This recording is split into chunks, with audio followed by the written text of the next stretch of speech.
तो दोस्तों, हम आ गए हैं फिर से एक न्यू कहानी को लेके। तो दोस्तों, आज की कहानी है जालिम चील और कौवे की दोस्ती की कहानी। तो दोस्तों, बहुत समय पहले की बात है। एक घना जंगल था जहाँ अनेक प्रकार के पशु पंछी रहते थे। उस जंगल में एक बहुत ही चालाक और लालची चील रहती थी। जालिम चील को अपने बल और तीखी नजर पर बहुत घमंड था। वह अक्सर कमजोर पंछियों को डराकर उनका भोजन छीन लेती थी। उसी जंगल में एक छोटा सा कौवा भी रहता था। वह न तो बहुत बलवान था और न ही बहुत सुंदर, लेकिन वह बहुत होशियार और चतुर था। कौवा जंगल में अकेला रहता था और खुद ही अपने लिए भोजन जुटाता था। एक दिन चील आसमान में उड़ रही थी। तभी उसकी नजर कौवे पर पड़ी।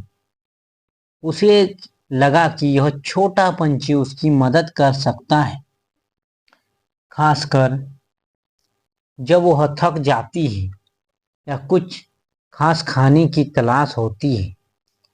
चील ने कौवे से दोस्ती का प्रस्ताव रखा और बोली, कौवा, तुम बहुत चतुर हो। मैं चाहती हूँ कि हम दोस्त बने। हम मिलकर खाना ढूंढेंगे और एक दूसरे की मदद करेंगे। करके बोला। कौवा पहले तो चौंक गया, हाय, क्योंकि उसे चील की आदतों के बारे में पता था। लेकिन उसने सोचा कि अगर वह चील की दोस्ती स्वीकार कर ले तो वह जंगल में सुरक्षित रहेगा और कुछ नया सीखने को भी मिलेगा। दोनों की दोस्ती शुरू हो गई। चील और कौवा साथ उड़ते, भोजन ढूंढते और एक दूसरे को जंगल के रहस्यों के बारे में बताते। चील अपने तेज उड़ान से दूर दरार के इलाकों में जाकर शिकार करती, जबकि कौवा जमीन पर छिपे हुए कीड़े मकोड़े को खाने की चीजों को खोजता। धीरे धीरे चील को यह लगने लगा यह लगने लगा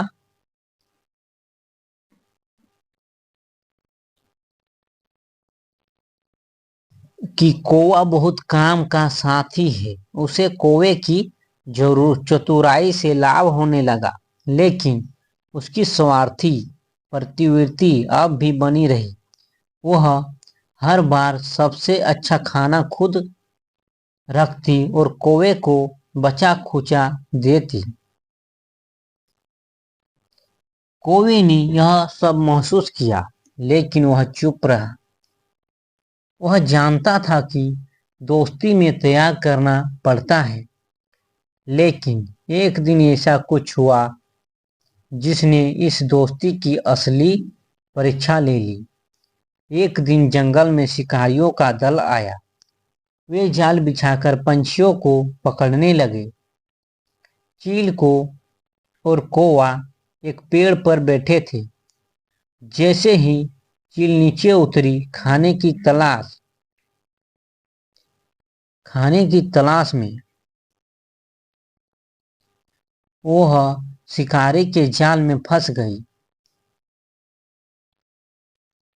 उसने बहुत जोर लगाया लेकिन निकल नहीं पाई। वह जोर जोर से चिल्लाने लगी, बचाओ, कोई मुझे बचाओ। कौवा पास ही था। उसने देखा कि चील जाल में फंसी है। वह जल्दी से नीचे गया और बोला, मैं तुम्हारी मदद करूंगा। चील ने शर्मिंदा होकर कहा, कौवे, मैंने तुम्हारे साथ हमेशा अच्छा व्यवहार नहीं किया। फिर भी तुम मेरी मदद करोगे? कौवा मुस्कुराया और बोला, दोस्ती का असली मतलब यही है, मुश्किल वक्त में साथ देना। कौवा उड़कर पास के हाथी के पास गया, जिसे वह पहले भी मदद कर चुका था। उसने हाथी से अनुरोध किया कि वह जाकर उस जाल को अपने भारी पैरों से तोड़ दे। हाथी ने कौवे की बात मान ली और चील के पास गया। उसने जाल को तोड़ा और चील को आजाद कर दिया। चील बहुत भावुक हो गई। उसने कौवे से कहा, हे कौवा, तुमने आज मेरी जान बचाई। अब मुझे समझ आया कि सच्ची दोस्ती स्वार्थ में नहीं होती। मैं तुमसे वादा करती हूँ कि अब मैं बदल जाऊंगी और हमेशा तुम्हारी सच्ची दोस्त रहूंगी। इसके बाद चील और कौवा सच्चे मित्र बन गए। अब चील कभी भी लालच नहीं करती थी और दोनों मिल बांटकर भोजन करते थे। जंगल के अन्य पंछी भी उनकी सच्ची दोस्ती से प्रेरणा लेने लगे। तो दोस्तों, कहानी से हमें सीख मिलती है कि सच्ची दोस्ती स्वार्थ और रूप रंग नहीं देखती। मुश्किल समय में साथ देना ही असली मित्रता की पहचान होती है। एक चतुर और सच्चा दोस्त शक्तिशाली लेकिन